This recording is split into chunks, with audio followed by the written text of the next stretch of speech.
Kailangan at gusto-gusto natin na magliwanag ang Panginoon sa ating daigdig, sa ating mundo. Subalit napakahalaga din na bigyan ng diin sa ating mga personal na buhay. Ang mga anak ng Diyos ay hindi lang spare parts ng church. Ang mga anak ng Diyos ay mga individual persons that God loves and that God would like to bring to the greatest potentials and possibilities. There are obstacles to comforts, but we must count this one as a blessing. There are many obstacles that stand between us and our dreams and our aspirations. There are so many obstacles that stand between our desires and our satisfaction, between our fruitfulness and nothingness, between a meaningful and sometimes a less than meaningful life. Maraming hadlang sa buhay. Ang mga hadlang na ito ay kailangang harapin. Obstacles trivialize, minimize, slow down, stall, stop, or even reverse, endanger, and frustrate our march. What kind of march? Our march to our goals, to a full and fruitful life. Therefore, obstacles must be faced bravely and wisely. At yan po ang ating pag-aaral ngayon, sapagkat ang sabi ng Panginoon, I came that you might have life and have it to the full, that you might have it abundantly. It is important that we face obstacles. How to face obstacles in life? Paano haharapin ang mga hadlang sa ating mga pangarap, sa ating kasiyahan, sa kahulugan ng buhay? Ama naming Diyos, salamat po dahil kayo'y Diyos na nagpapaliwanag, nagtuturo, kumaakay. Sa sandaling ito, humingi kami ng karunungan na magkaroon ng very personal insights and personal application sa amin ang mensaheng pagsasalu-saluhan. Dalangin namin kayo ang maging tunay na tagapagsalita at kami na may tumanggap na parang mayamang lupa na tumatanggap ng mga binhi. Ang iyong salita nawa ay tumubo, magbunga, mamulaklak, humalimuyak sa aming buhay. We pray, Father, that you may speak to lead us unto greater knowledge of you and also to a deeper and more beautiful and colorful meaning of life. Set us free. In the name of Jesus we pray. How can we face obstacles in life? Unang-una, mahalaga, identify obstacles. Ano-ano ba dapat natin kilalanin ang mga tunay na hadlang sa kabuluhan ng buhay o sa pagiging makabuluhan, kapakipakinabang at kasiyasiya ng buhay? An obstruction is that which stands in the way. Ano mang hadlang na pumipigil sa inyo, nagpapahirap para marating nyo ang gusto nyong marating, yon ay obstacle. So an obstacle can be a person, can be a thing, can be a situation. But more often than not, an obstacle is an attitude. It's an internal, personal condition. Ang mga hadlang sa buhay natin, maaaring yan ay tao. Hinahadlangan ka ng magulang mong pakasalan halimbawa ang iyong minamahal o hadlang. Hinahadlangan ka ng taong ito na pumunta doon sa lugar na yon. O hinahadlangan ka ng iyong office mate na umasenso o ng iyong manager o ng iyong supervisor. Maraming hadlang na tao. Pwede ka rin hadlangan ng bagay. Hinahadlangan ka ng ulan na mamasyal. At pwede ka rin namang hadlangan ng mga sitwasyon katulad ng kahirapan. Poverty may hinder you from traveling around the world. So maraming hindrances. Pero kadalasan, ang mga sagabal talaga ay pangloob. Ugali, asal, paniniwala ng isang tao. So ito isang napaka-personal na kondisyon.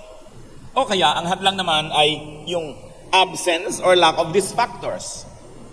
Yung pagiging wala naman ng ulan, hadlang din yun. Ikaw ay magtatanim, magsasaka ka, ayaw umulan, hadlang naman yan para ka umasenso at makapagtanim. Maraming, pag binaligtad mo, hadlang din. Depende kung anong gusto mong marating sa buhay. So you better know the enemy. And for our purposes, we will label these hindrances as enemies. Enemies of our full development.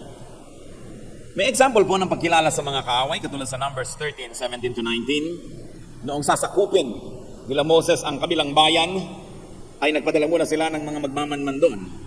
When Moses sent them, the leaders of the Israelites, to explore Canaan, he said, go up through the Negev and on into the hill country.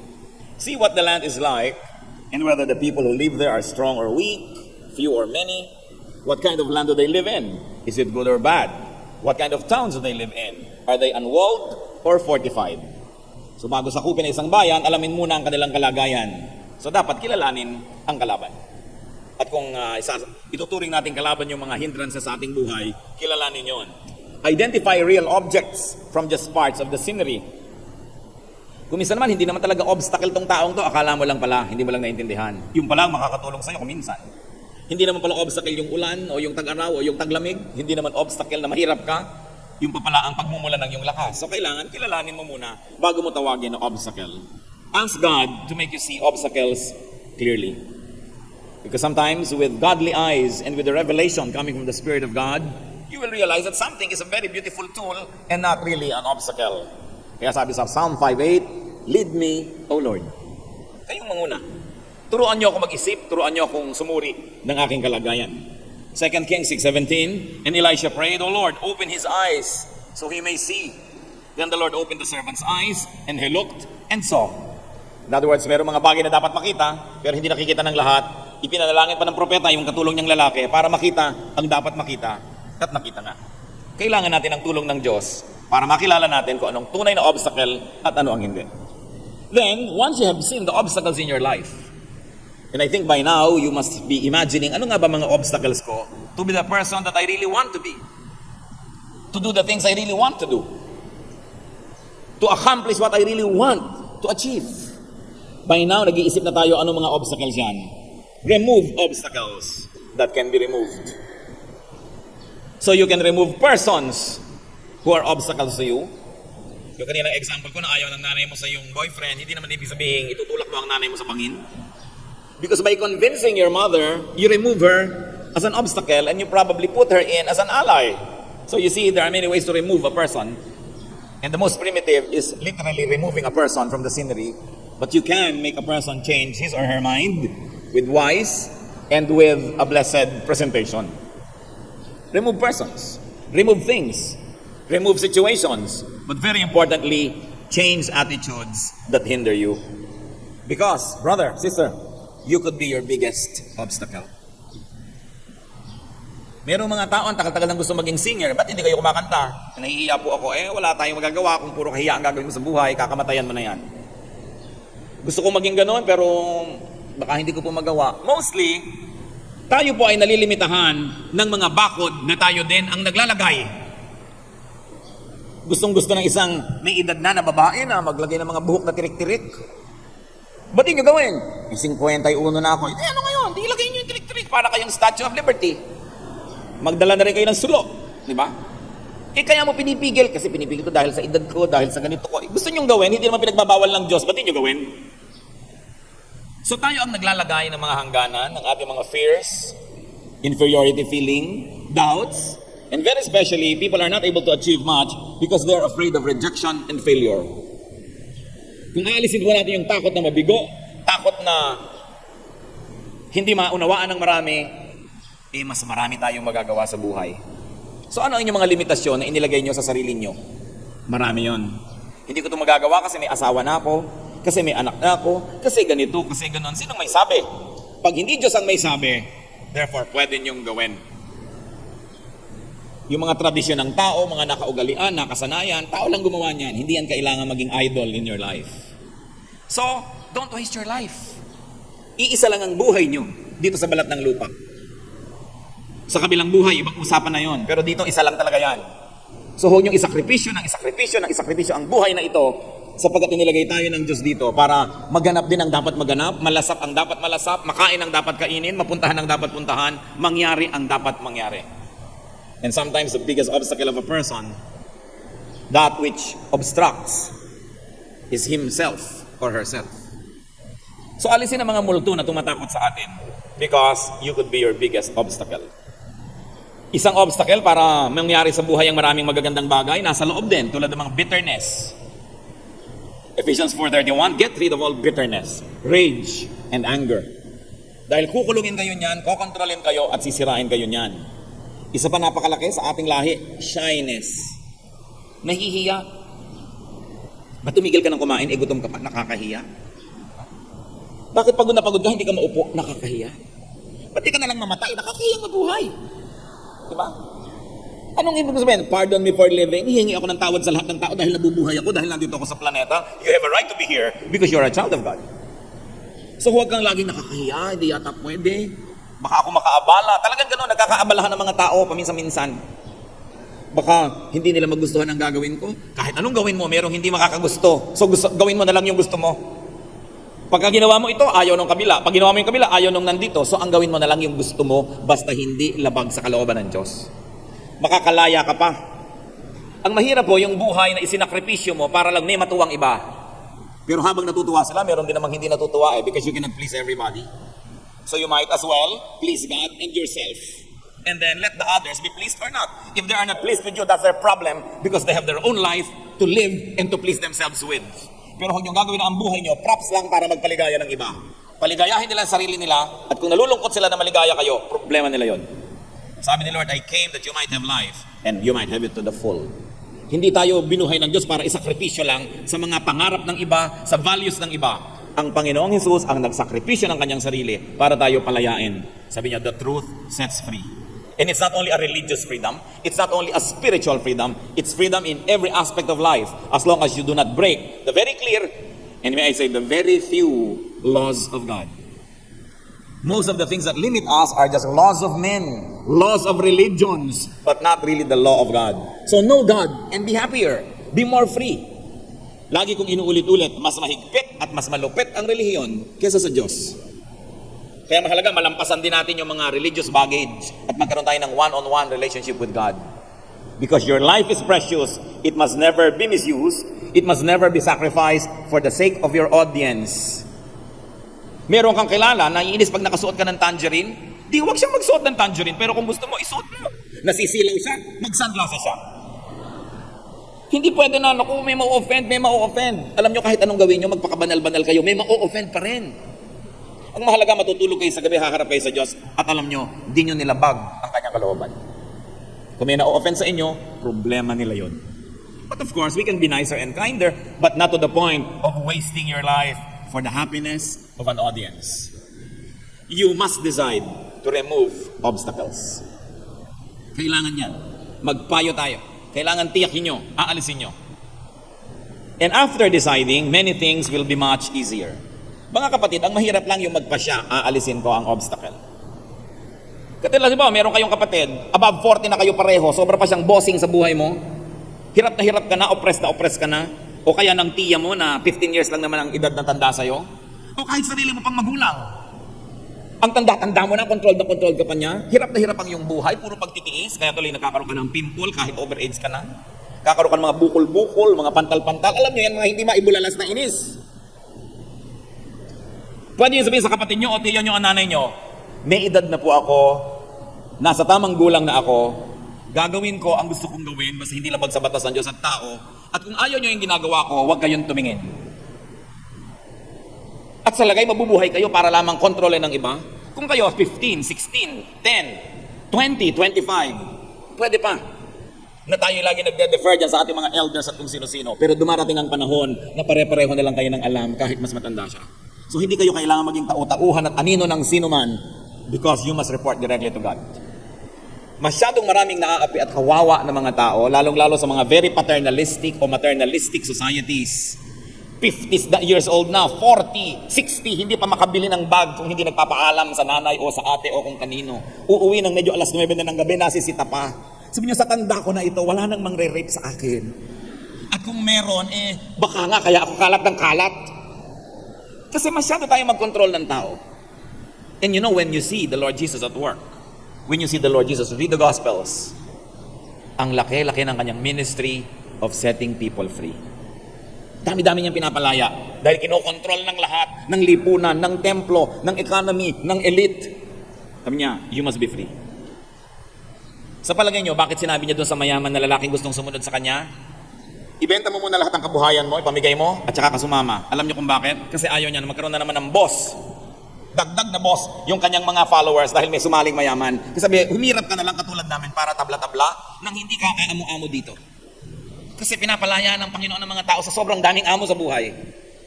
Isa lang ang dapat natin talagang kilalanin ng Diyos. Igalang natin ang matatanda, igalang ang mga magulang, pero hindi dahilan para mawalan tayo ng sariling orbit at sariling buhay.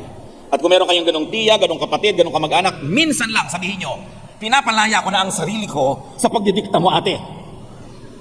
Yung talagang nanginginig ang mga laman-laman dyan. Matatanda na tayo pareho, mabubuhay ako ng gusto ko. At kung ayaw mo, pasensya ka. Lalaya na kayo. Pero kung hindi nyo sasabihin yon, pues, maging sunod-sunuran kayo hanggang kayo maging bangkay. It's your choice. But I'm telling you, it's not bad to do that. Sapagkat ang buhay sacred, hindi dapat props ng iba. Live your life. That is your legacy from the sacrificial work of Jesus to set us free. And ask God to help you remove your obstacles. Ang pinakamalaking obstacle sa buhay, karuwagan, duwag. Duwag kang magsalita, duwag kang magpahayag, duwag kang kumibo. Kaya nayoyorak-yorakan ng iyong mga karapatan, nayoyorak-yorakan ng sarili mo, hindi ka kasi kumikibo. Water follows the path of least resistance. Kaya kung magre-resist kayo, hahanap yung iba ng maaapi. Pero kung hindi kayo tumatanggi, ba't pa sila magpapago? Dahil pumapayag naman kayo. So Isaiah 57:14 says, and it will be said, build up, prepare the road, remove the obstacles out of the way of my people. Yung sinasabi ng Panginoon, alisin ang mga sagabal. So you remove your obstacles and also ask God to remove your obstacles. So partnership with God. But you must be willing to do your part. Huwag kang magsasabing, Diyos ko, pag himalaan niyo po ang tiya ko, ang nanay ko, ang sino man. No, you've got to do your part. Hebrews 12:1, let us throw off everything that hinders. Bitawan, pawalan ang mga nagpapahirap at sumasagabal. And very importantly, if you want to have more power in life, make peace with God. Because if you are at peace with God, God is your ally. Isaiah 27 verse 5, let them make peace with me. Yes, let them make peace with me. Ang sabi ng Panginoon. Isaiah 57:13-14, but the man who makes me his refuge will inherit the land and possess my holy mountain. And it will be said, build up, prepare the road, remove the obstacles out of the way of my people. So ang gusto nating bigyan ng pansin, yung kumakanlong sa Panginoon ay pagpapalain. So humingi tayo sa Kanya ng kakayahan at pagkatapos gawin din natin yung dapat nating gawin. What else do you do with obstacles? Surmount or overcome your obstacles. May nakasagabal na bundok, hindi mo maalis-alis, akyatin mo. If you could not remove a mountain, climb, overcome, and conquer it. Nandiyan kasi eh. Ignorance or lack of skill or knowledge, conditions that can be changed and improved, must be faced. Napakahalaga. Yung iba, ano lang yung kanilang obstacle? Hindi sila makapagsalita ng tamang Ingles. Halimbawa, obstacle na nila yan 10 years ago, obstacle pa nila yan 5 years ago, obstacle nila yan today, at siguradong 5 years from now, obstacle pa nila. Kasi wala naman silang ginagawa para lutasin. So akyatin mo yung bundok na yon. Gusto mo pala makapagsalita ng tamang Ingles o tamang Cebuano o tamang Tagalog, pag-aralan mo yung grammar. Invest time, invest effort. After a while, naakyat mo na yung bundok na yan, tapos na. Marami tayong problema. Problema 20 years ago, 10 years ago, problema ngayon, and up to 20 years from now, problema pa rin. Kasi wala naman talaga tayong ginagawa para lutasin yon. So gawin ang dapat gawin. Fight your fight and win your war. 2 Timothy 4:7, I have fought the good fight. It was a spiritual battle that is referring to, but nevertheless, fight your fight. But prepare yourself. 1 Peter 1:13, therefore prepare your minds for action and be self-controlled. And I like to repeat, make and be at peace with God. Pagka kayo ay nasa panig ng Panginoon, sino naman ang makakayanig sa inyo? Romans 8:31, if God is for us, who can be against us? And Psalm 18 verse 2, the Lord is my rock, my fortress, and my deliverer. My God is my rock, in whom I take refuge. He is my shield, and the horn of my salvation, my stronghold. So pag sa Panginoon tayo umasa, nanalig at sumunod, maganda ang mga pangako niya. Maging ang Panginoong Jesus had to go out of the box. Maraming ginawang paglabas sa kahon ng Panginoon. Ang mga tao noon, magdadasal lang, pupunta pa sa templo. Anong turo ng Panginoon? And when you pray, go into your room, shut the door, and pray in secret. That was very revolutionary. Kaya huwag kayo natatakot sa mga bagay na may dinadalang pagbabago. Maraming pagbabagong inintroduce ang Panginoon sa religious life ng kanyang panahon. Kaya maraming hindi natuwa sa kanya. Dahil may konti at mangilan-ngilan na makapangyarihang nakikinabang dun sa sistemang umiiral nung panahon niya. So bakit nila gugustuhin maiba yun? Siyempre, mga makapangyarihan at mga boss at mga nasusunod, ayaw niya ng pagbabago. Pero kung hindi kayo kikilos, wala nang magbabago, pasensya na lang kayo sa buhay niyo. Kailangan ng tao, tapang-tapangan ang loob. At kailangan ng tao marunong magsalita. Mga kapatid, hindi ko alam ang isa-isa niyong kalagayan. Pero itong isang natitiyak ko, ang dami niyong problema. Lalo problema sa inyong kamag-anak, sa inyong asawa siguro, problema sa mga kasama niyo sa trabaho, sa inyong malalapit na mga tao sa buhay niyo. Problema kasi hindi kayo nagsasalita. Sinasarili niyo ang mga sama niyo ng loob. Hindi niyo ipinapahayag ang inyong mga damdamin at ang inyong mga pagtutol. I'm telling you, the worst that can happen if you spoke up your mind is for you to be rejected. And what is rejection added to your already sorrowful life? But you can speak up. Gaano karaming mag-asawa ang hindi na talaga lubos na nasisiyahan sa kanilang pagsasamang personal? Ang dami, pero walang nagsasalita. Sinasarili na lang, dinidibdib na lang, at dinadaan sa buntong hininga at pababagsak-bagsak na mga plato sa lababo. Ba't di nyo sabihin? Kumibo kayo. Kaya tayo binigyan ng bibig para kumibo. Kaya para magsalita. Basta ang pagsasalita natin ay magalang, isinasaalang-alang yung timing, no? Pero kailangan kayo magsalita dahil walang magsasalita para sa inyo. Ang marapat sigurong masuri at ma-appreciate ng maraming tao ay hindi tayo nilikha ng Diyos para ipaapi sa iba.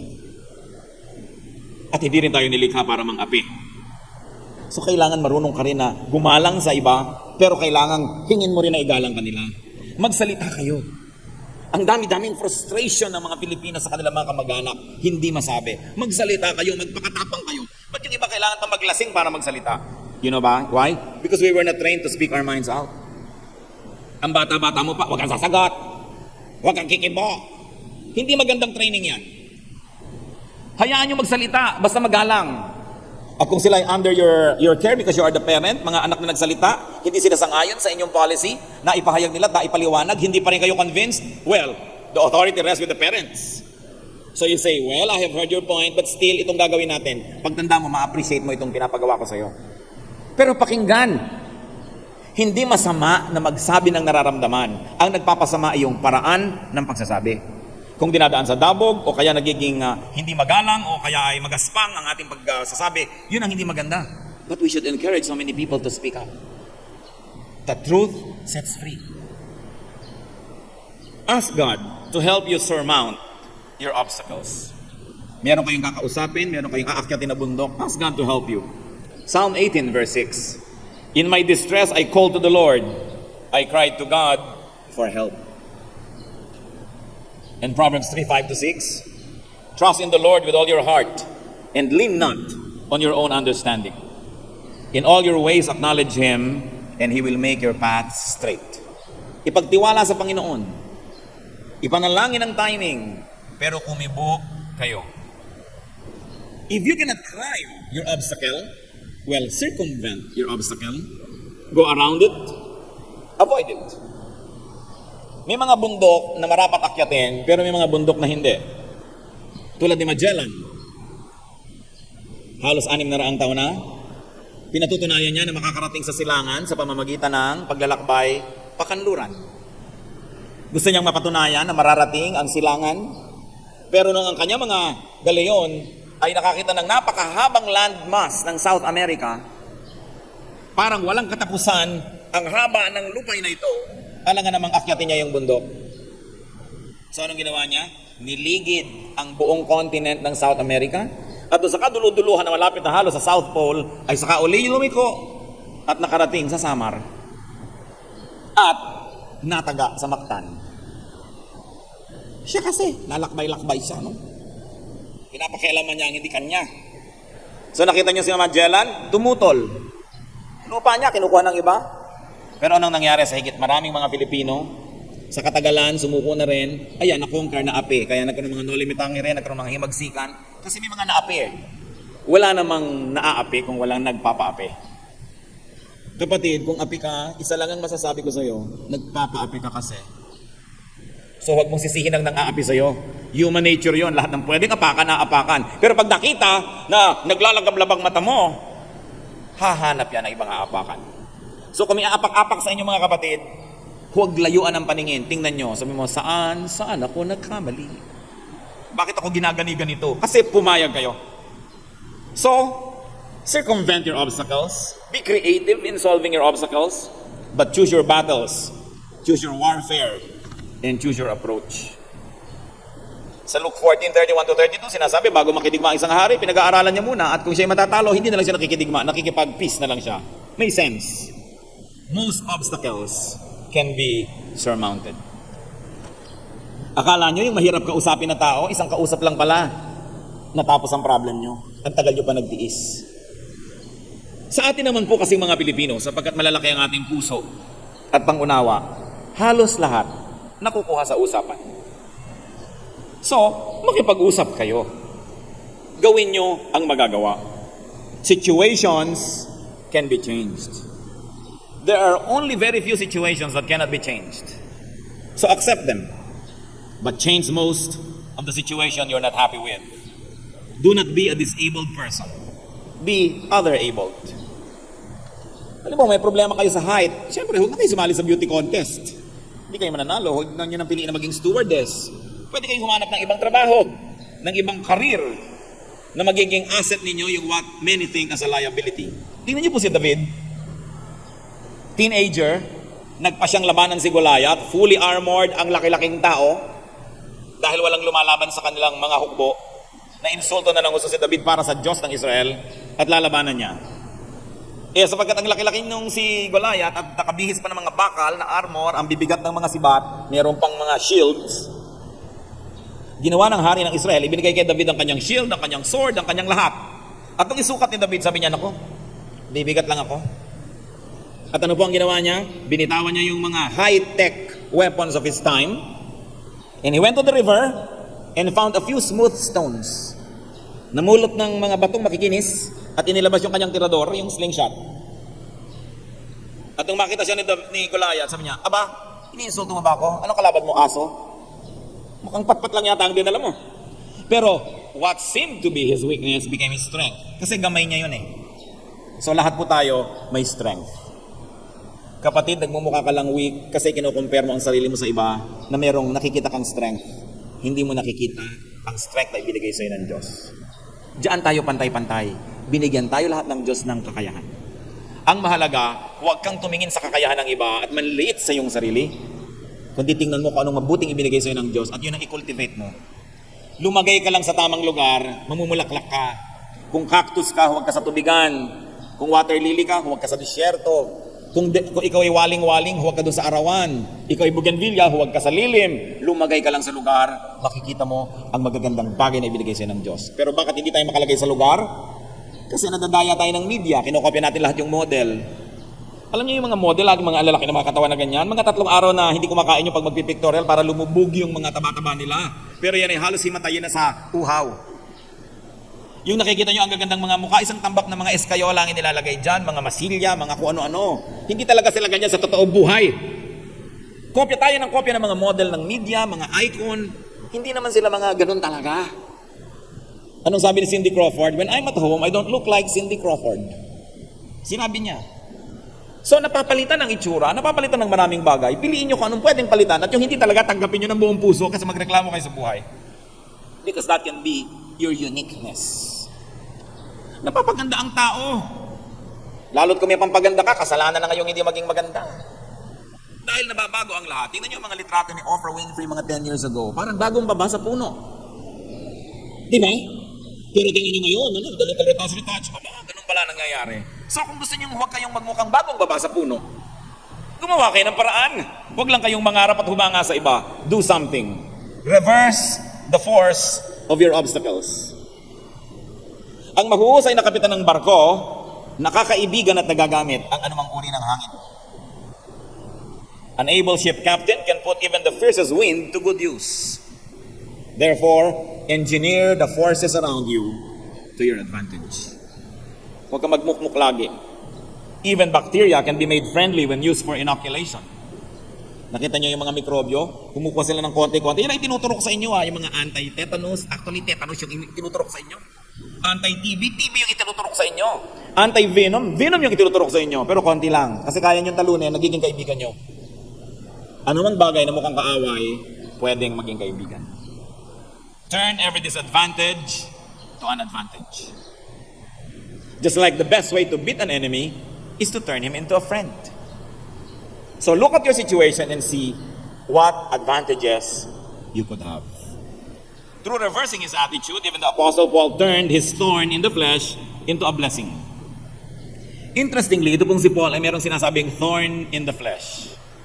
Meron siyang tinik na nakatarak sa kanyang laman na pag gumagalaw siya ay masakit, nararamdaman niya. At hindi ito physical. Ibig sabihin, merong isang obstacle, isang discomfort, isang bagay na kung ilang beses na niyang idinasal sa Panginoong tanggalin pero hindi tinanggal. 2 Corinthians 12:7-9, to keep me from becoming conceited because of the surpassing great revelations, there was given me a thorn in my flesh, a messenger of Satan to torment me. 3 times I pleaded with the Lord to take it away from me. But he said to me, my grace is sufficient for you, for my power is made perfect in weakness. Therefore I will boast all the more gladly about my weaknesses, so that Christ's power may rest in me. Ang galing po kasi ni Paul linguist, very well educated, cultured. He belonged to the upper class of the society of his time. Sabi niya, tinanggap ko na itong kapintasan o discomfort or hirap na ito at inaari ko ito na inilagay ng Diyos para pingilin akong maging mayaman. Ano po ang gagawin ninyo, kapatid, kung kayo ay 6-footer? Halimbawa, 4'11 kayo ngayon o 5'2". Anong gagawin niyo kung 6-footer kayo? O, mga kababaihan, kung halimbawa kayo 36, 24, 36, ano kaya ang gagawin niyo sa buhay? Meron ba nga akong kilala, tatadang peklat ang kanyang katawan? Sabi niya, alam mo, kung hindi lang pang night swimming ang kutis ko, ipaghahampasan ko ang legs ko sa 4 na sulok ng mundo. Pero wala akong magawa dahil eto to So it keeps me humble. Kung isipin po natin na meron tayong sa tingin natin ay kakulangan o kapintasan, ano kaya ang nangyari sa atin kung wala yon doon? Kung ano kaya lahat ng gusto natin sa buhay na kamit natin, ano kayang uri ng ugali ang lalabas? So, even seeming thorns in the flesh can be read, interpreted, and used as blessings. Ang napansin ko po mga kapatid, sa tinagal-tagal na ng pakikisalamuha at pakikitungo sa isang katerabang mga tao, ang mahalaga, meron kang malusog na pagtanggap sa iyong sarili. Tinatanggap mo yung mga bahagi ng pagkatao mong hindi na mababago pa. Halimbawa, ang korte ng iyong panga, bagamat nababago-bago na rin yan ngayon, ilalagari kung anong ginagawa. No? So, pero kung talagang ganun yun at hindi ka na makakapagsalita kung lalagariin pa yun, tanggapin mo na ganun ang panga mo. Dahil marami ka pa mga ibang bagay na pwedeng ikagalak tungkol sa iyong sarili. Halimbawa, ang ganda-ganda ng iyong atay, bagamat konti lang nakakakita nun. So, alam mo, ang ganda-ganda ng atay ko, sabi ng ultrasound. Ilagay mo sa litrato mo, sa ibabaw ng piano, yung atay mo. Marami ka pang asset. Sasaya tayo kung matututunan nating tanggapin at mahalin kung ano tayo. Bagamat baguhin ang pwedeng baguhin, pero meron talagang hindi Talagang naubos na ang gamot sa lahat ng butika at beauty parlor, kinky pa rin yung buhok mo, tanggapin mo na. Diba? Gumawa ka na lang ng style na bagay. Kesa sa pinipilit mong tuwirin na mukha kang walis tambo. Bakit hindi mo tanggapin ang iyong sarili? Ganito ang itsura mo. Alam niyo kung sino ang magandang tao? Yung talaga maganda. Lalaki man, babae. Sa Tagalog kasi merong magandang lalaki. So ginagamit din natin yung maganda sa lalaki. Hindi yung ganito ang itsura, ganito ang kilay, ganito ang tenga. Hindi Yung magandang tao, yung tanggap niya kung sino siya, at hindi niya ikinahihiya yun, at pinabalandra niya yung sarili niya kung saan, na may confidence, hindi yabang, confidence, ang laki ng ginaganda ng ganong tao. Pero yung halos magkadapa-dapa para mag-high heels, para lang tumaas, kuminsan, lalo pang sumasagwa ang kalagayan niya. Kaya, ang Diyos naman walang ginagawang pangit. Nagmumukha lang tayong pangit pag ino-compare sa ideals ng advertising. Pero, kaya mahalaga yung pananaw sa sarili. This inferiority feeling, this feeling of inadequacy. There was one very, very, very beautiful actress na nung tanungin siya kung anong insecurity niya, alam niyo sabi niya, physical pa rin yung insecurity niya. Kulang pa rin ang kanyang mga vital statistics. Nobody is ever contented. So keep improving. But while you are in this situation right now, fall in love with yourself. Hindi masama yun. Because charity begins at home. Kailangan ipinoproject mo yung mga strong points mo at tanggapin mo that you cannot be strong in every aspect of life. Turn every weakness into a strength. Turn every liability into an asset. And very especially, you want to surmount, you want to overcome your obstacles, live in God's favor. And every curse that is released unto you can become a blessing. Nangyari na yan sa buhay nila Balaam. May nagbabayad sa kanya na sumpay ng Israel. Pero dahil pinagpapala ng Diyos ang Israel, kahit niya padala ng sumpa ang dumadating sa Israel, pagpapala. Pag gusto kayong pagpalain ng Diyos, sino ang makakapigil? Kaya ang unahin, makipagmabutihan sa Diyos. And then flow with spiritual law. Make peace and live in peace with God. 1 Samuel 14:6. Nothing can hinder the Lord from saving, whether by many or by few. Walang nakakapigil sa Diyos. Gusto kanyang iligtas, konti o marami ang iyong hukbo, ililigtas kanya. Pati ang kabutihan ng lalaki sa kanyang asawang babae may kinalaman sa malalalim na bagay. 1 Peter 3:7. Husbands, in the same way be considerate as you live with your wives, and treat them with respect as the weaker partner, and as heirs with you of the gracious gift of life, so that nothing can hinder your prayers. Sasabi, mga lalaki, maging mabuti kayo sa inyong mga asawa at nang walang hadlang sa dasal nyo. Kita nyo na, baka kami sa nahahadlang-hadlangan ng mga dasal, hindi pala ganun kabuti sa asawa. May kinalaman. Kasi kung mabuti ka sa iyong asawa, natutuwa sa iyo ang Diyos, sino ngayon ang haharang sa iyong mga dasal? So lumagay sa lugar, mahalin ang dapat mahalin. And as we have already mentioned, live with what's there. Change what can be changed, accept what cannot be changed. Napakaganda ng example ng Panginoong Jesus na siya ay nananalangin at iniisip niya ang lahat na mangyayari sa krus ng Kalbaryo. At sabi niya sa panalangin, Father, if it is possible, let this cup pass. Pass na, Father, kung okay lang sa'yo. Sabi niya. But then, not my will, but yours be done. Kung pwede lang naman, pero kung talagang hindi, tatanggapin. So baguhin ang pwedeng baguhin, tanggapin ang dapat tanggapin, papayapa ang ating loob. As long as you are trying to be someone else, not yourself, you will always have obstacles. And you cannot find fulfillment and contentment. May isa pa. Gusto nating huwag nagkakaroon ng maraming hadlang sa ating buhay. As much as possible, do not be an obstacle to others. At sinabi ko lang, as much as possible, because there are times when you cannot help it, you are an obstacle to another one, you cannot help it. Halimbawa, may contest, pareho kayong tumasali, alam nga naman magpatalo ka para manalo siya, so you cannot help it. Obstacle ka talaga, then let the better person just win. But as much as possible, do not be an obstacle to others. Romans 14:13. Make up your mind not to put any stumbling block or obstacle in your brother's way. And you know why this is part of our study? In removing obstacles in our lives, because Galatians 6:7 says, a man reaps what he sows. Inaani ang itinatanim. Pag laging binibigyan mo ng sagabal ang iyong kapwa, tiyak marami ring magiging sagabal sa iyong buhay. At baliktarin natin, kung marami pong sagabal sa inyong buhay ngayon, mag-aral-aral, mag-isip-isip, baka marami tayong inilalagay na sagabal sa buhay ng iba dahil inaani ang itinatanim. What goes around, comes around. A hindrance remains a hindrance only as much as you allow it. Dahil tulad ng bundok, pwedeng akyatin at kung hindi maakyat, pwedeng iwasan at umikot ka na lang. May magagawa at magagawa. Ang mga hadlang ay nandyan dahil hinahayaan mo. Romans 16:17, I urge you, brothers, to watch out for those who cause divisions and put obstacles in your way that are contrary to the teaching you have learned. Keep away from them. So, yun daw mahilig maglagay ng mga obstacle, layuan. Alam nyo may mga taong ganun. Huwag kayo masyado makipaglapitan sa kanila. Yung mahilig na mangharang, mahilig na makipag-compete, mahilig na bumigo sa kapwa, stay away from them.